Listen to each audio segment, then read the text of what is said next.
E aí galera, que tal conversar um pouquinho a respeito das leis de Newton? Roda a vinheta.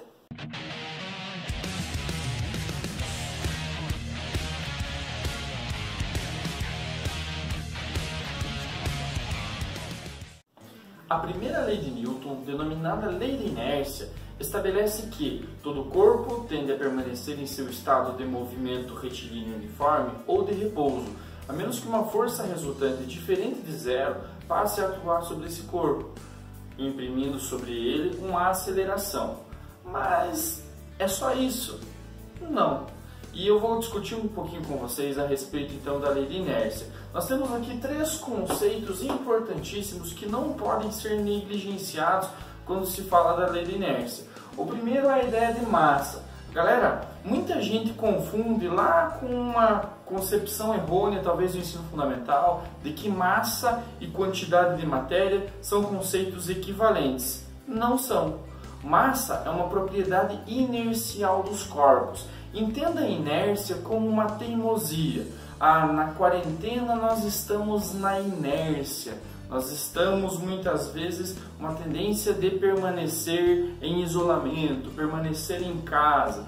Então entenda que esse conceito, apesar de conotativo, ele acaba muito bem elucidando um pouquinho do conceito do que é inércia. Então inércia é isso, essa tendência de que o corpo continue em seu estado de MRU, movimento retilíneo uniforme, ou de repouso. E quanto maior a massa do corpo, mais difícil é acelerá-lo. Professor, o que você quer dizer com acelerá-lo? A aceleração ela tem a ver com uma mudança da velocidade, portanto também da quantidade de movimento dos corpos em algumas situações. Então quando nós nos referimos à inércia, nós estamos relacionando essa propriedade que os corpos apresentam, essa tendência natural de resistir à mudança em seu estado de movimento.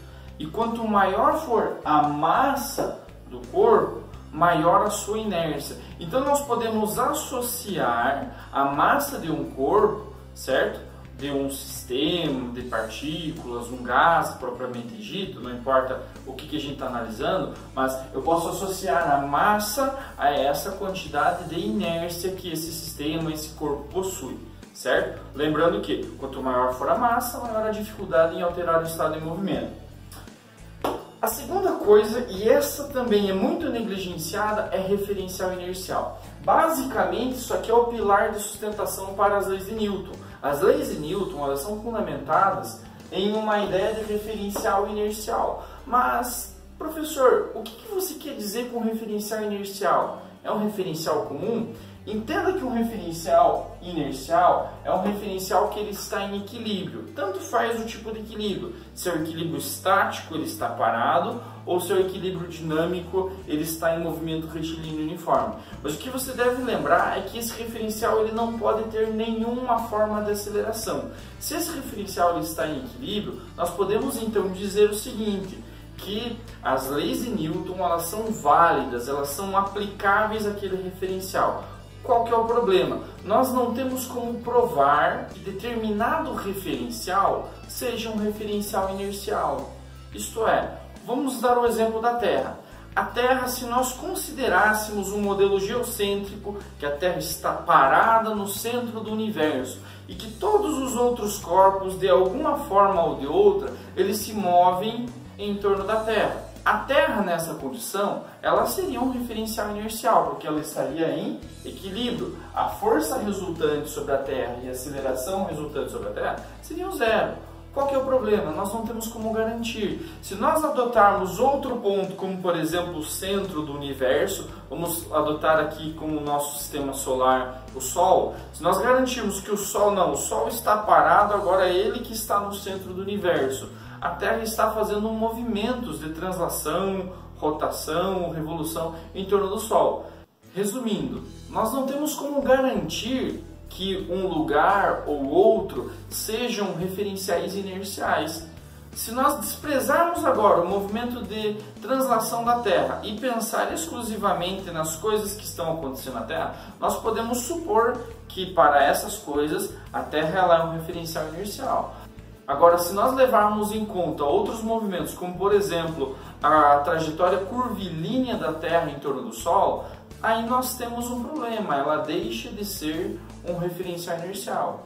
E ela acaba não sendo mais um referencial válido para se explicar o movimento dos corpos a partir das leis de Newton. Em síntese, um referencial inercial é aquele que está sujeito a nenhuma forma de aceleração. O problema é que nós não temos como provar, apenas supor. Agora, outra confusão que muita gente faz com relação à lei da inércia é uma relação causal. Lembra lá do finalzinho daquela definição que eu comecei a apresentar para vocês? Então, o corpo ele tende a permanecer no estado de movimento ou de repouso. Entenda, quem é o agente físico capaz de alterar esse estado de movimento?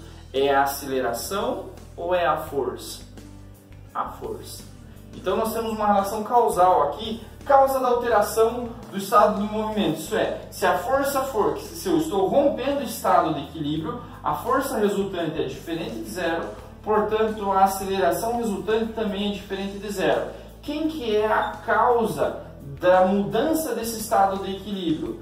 É a força. Quem que é a consequência, ou seja, como consequência, o corpo em questão, ele adquire uma aceleração. Então nós temos aqui essa relação causa-força, consequência, efeito, aceleração. Para entender um pouquinho melhor essa ideia da necessidade de se compreender o que significa um referencial inercial, eu trouxe para vocês um exemplo clássico do vagão.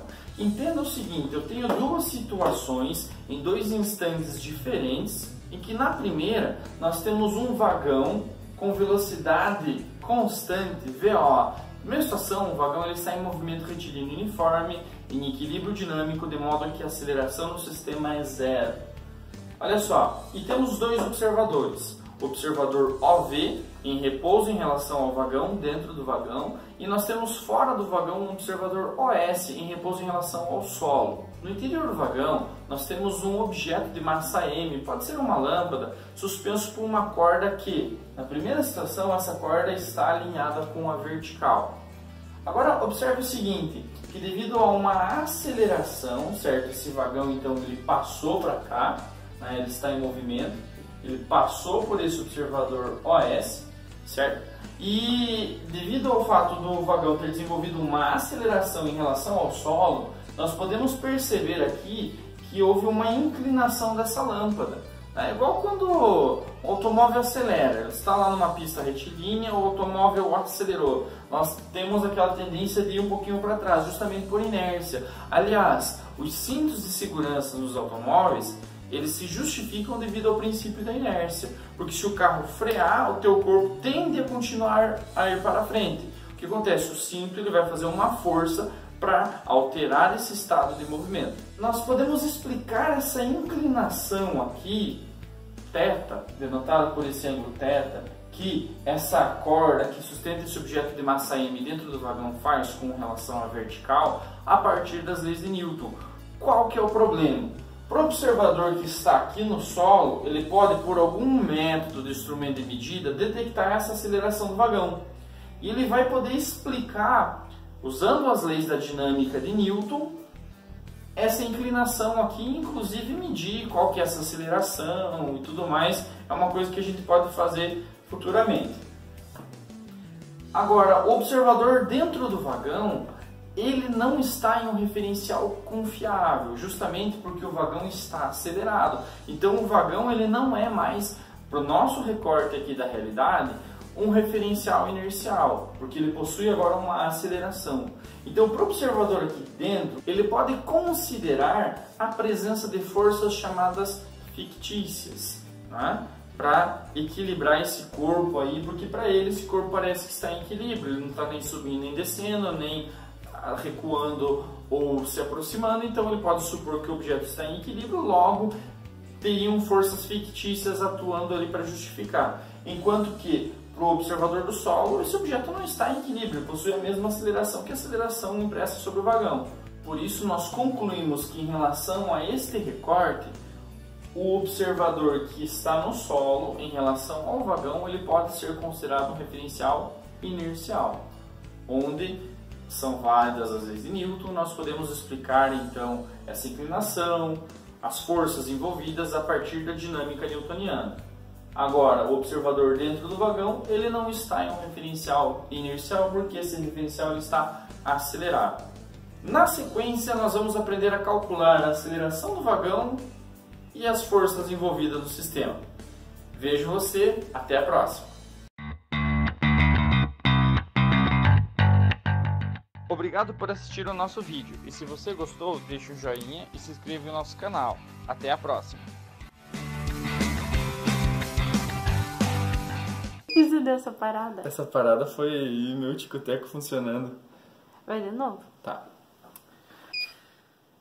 Então, galera, muitas vezes as pessoas acabam recorrendo àquela definição simplificada. Eu esqueci. Oh, meu Deus do céu.